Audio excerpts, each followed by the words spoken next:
today apparently I was trending on Twitter a little bit.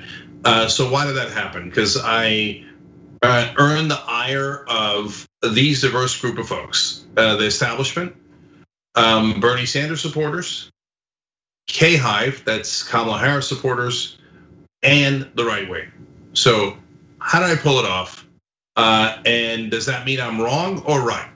Well, it depends, right? So let's look at it one by one real quick. So I started off the morning by doing a hit on the Hill, The Rising. That's the show of Crystal Ball, and but Ryan Grimm was sitting in. They know. Today. Yeah, they know. Okay, they know. All right. Anyways, so they asked me about a tweet I had from a couple of days ago about Kamala Harris and how fake she is, and I said, of course she's fake.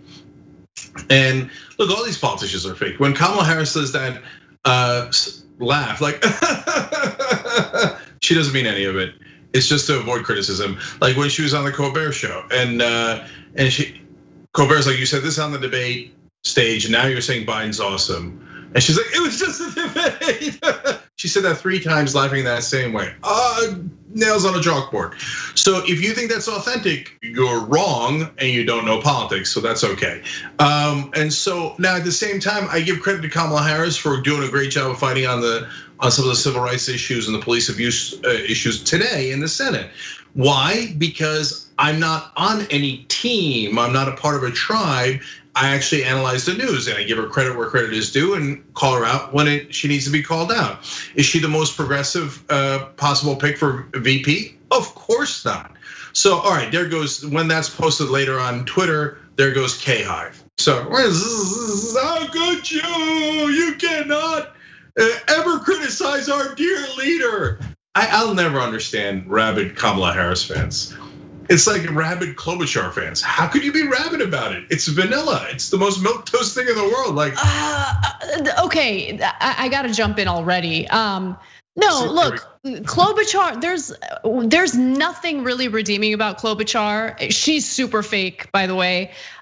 With the exception of every once in a while, she's just so brutally honest, and you hate what she's saying, but you can respect that she's being brutally honest. Like when she makes it abundantly clear that she will do nothing for you, right?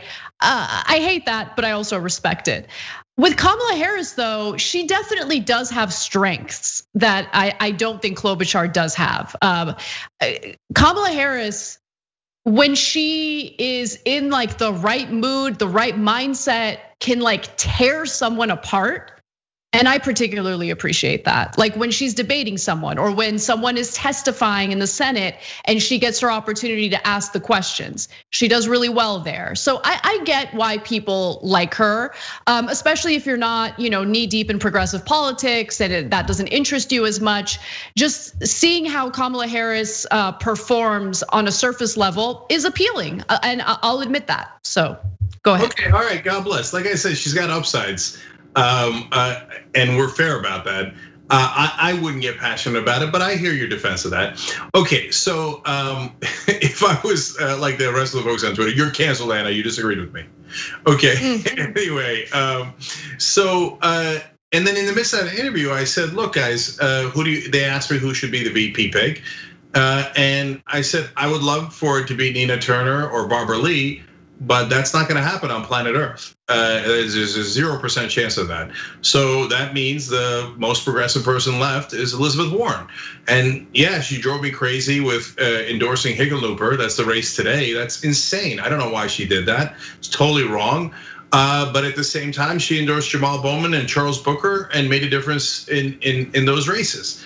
And so, and she's definitely more progressive than Kamala Harris or any other actual candidate left. So there goes some Bernie Sanders supporters. So now they're mad at me. How could you say that? In our fantasies, Nina Turner is going to be vice president, then secretary of state, all at the same time.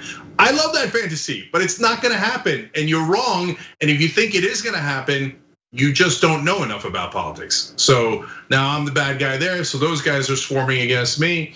All right, then we turn over to the establishment. I was rooting for Charles Booker early in the day. They already hate that. And then when he lost, I explained it's because Chuck Schumer and the Democratic leadership decided to go all in on Amy McGrath. They helped her raise $41 million, and they told the media that, hey, she's the only candidate, shut up and only talk about her, and that's why she won. If it was an even playing field, Charles Booker would have won. That's indisputable. No person who understands politics thinks that Charles Booker would have lost in an even playing field.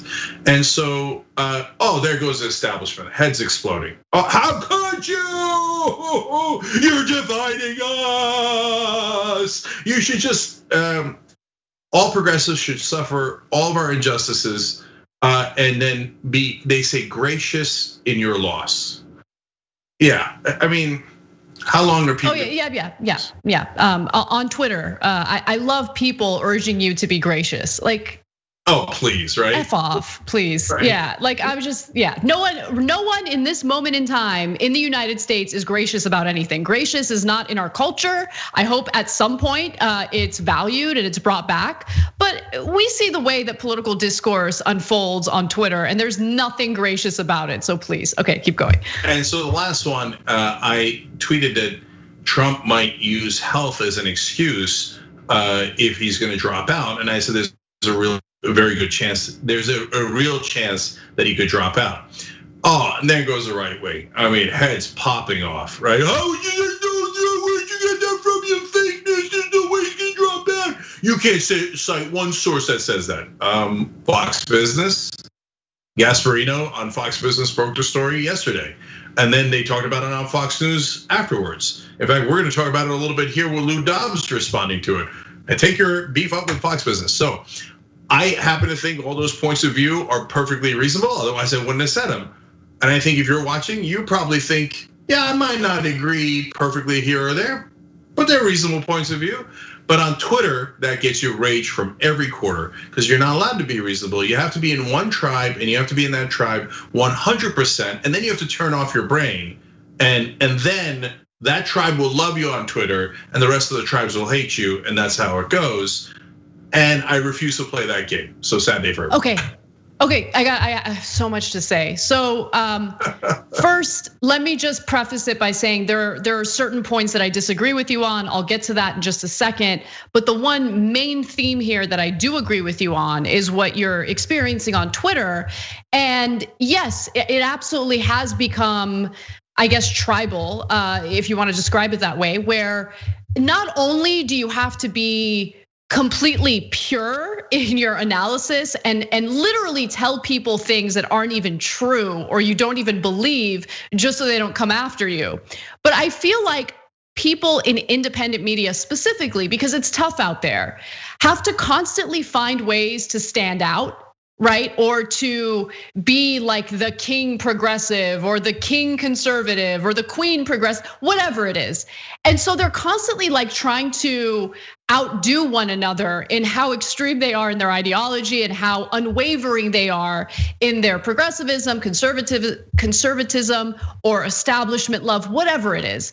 And I just want our audience to know, please don't fall into that culture because it leads to all sorts of disingenuous, ridiculous nonsense that the people spouting it don't even believe. And so I'm willing to take the heat on Twitter or on this show as long as I'm honest with the audience, because one thing that I have noticed is when I've seen people in the media try to play that game and they think they're slick and so clever, it always eventually comes back to bite them in the butt because the truth is the truth, right? So people might disagree with our analysis, but you can't change the facts of a story.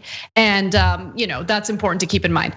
Now, in terms of your analysis, look, you have your opinions, right? And it's okay. You and I have disagreements. You have disagreements clearly with people who use social media. What I don't understand is like the needless like anger and like the cancel culture over political opinions that differ slightly. And so everyone just relax for a second. It's not that big of a deal. Yes, Cenk is wrong on a few things, but it's okay. He'll recover. Okay, he'll recover. So Cenk, I don't know who to cancel. I don't know who gets to cancel who in this situation, because I run the company, so theoretically I could cancel you, but you run the show, so you could cancel me. Oh no! What if we cancel each other? See, that's why we don't do that. Look, you need to have honest conversations, and we do something that is very dangerous in this day and age, which is have open and honest conversations and risk getting canceled on all fronts.